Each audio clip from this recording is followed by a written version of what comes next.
We have in this building 4 committee rooms that are equipped with robotic cameras that feed down to a control room that uses much of your equipment to switch the cameras, to distribute the audio, which is then used by our Maryland Public Television station to create programming that we then send out over the local stations for people back at home to be able to watch. We also use the system to capture the audio and redistribute it to 47 different offices in the adjacent building so that staff can listen to proceedings in the committee that their senator is testifying in or any of the other 3 committees that the Senate has. We've seen significant improvements, first because we have larger spaces so we can have a larger assembly of Maryland citizens come in and be able to give testimony on various bills, whether they're opposing them or supporting them. And that was our ultimate goal. It also allowed staff to be able to be more productive back at their offices. In the old days, 6 years ago, a staff person would have to come and sit through maybe a 4- and 5-hour hearing just to wait for that portion of time when that bill their senator was sponsoring came up.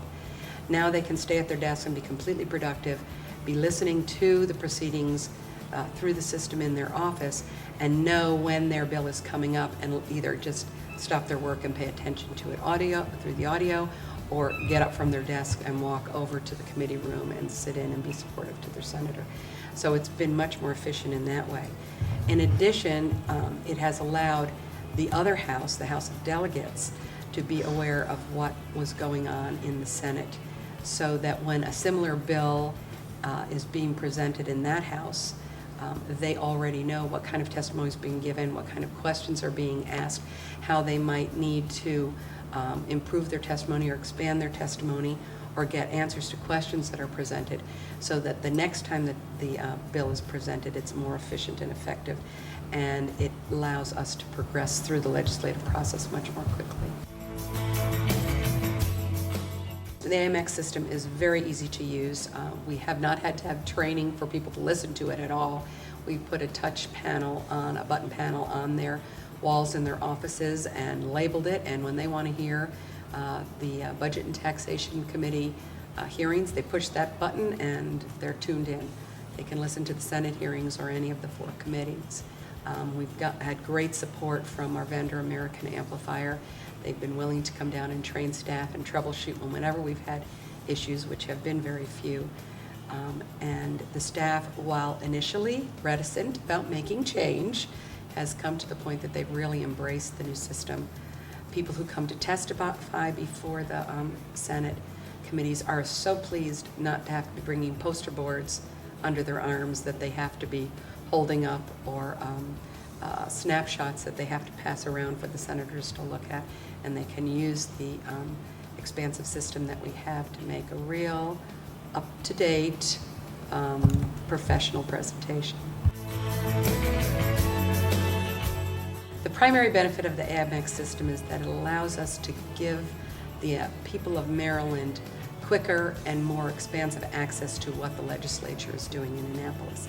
Not everyone can come to Annapolis and be here firsthand to see what the legislative process is, how it's working, or how they can participate in it. This gives them that option. The second benefit would be greater productivity for staff and for the legislators themselves, because they do not have to be on site all the time in order to be able to hear what's going on in the various other committee rooms with the same legislation that they may be presenting in their committee room. We also create an archive of the audio as well as the video proceedings, so that people who are doing research, maybe not even this year, but 10 years from now on an issue that we may be revisiting, can go back and listen to the audio tapes that we've created, watch the video that has been archived, and learn what the pitfalls or benefits to the legislation were at that time, and hopefully then present a more cohesive and comprehensive legislative package this time. I work for the Maryland Senate, and our counterpart in the legislature is the House of Delegates. And now that we have finished constructing and renovating our buildings, they are doing the same with theirs. The House of Delegates is 3 times as large as the Senate. For every senator, there are 3 delegates from the same district. So they have more committees and more hearings going on at any given time. So we anticipate that when they're up and running, all of their committees will be equipped similarly to this one here. And our staff and senators and delegates will have more than double the number of hearings that they can have access to. So we looked at the project from the beginning from the point of view of knowing we were going to expand someday from 4 committee rooms up to possibly 20 committee rooms. And I anticipate that within the next few years we'll be moving very quickly in that direction.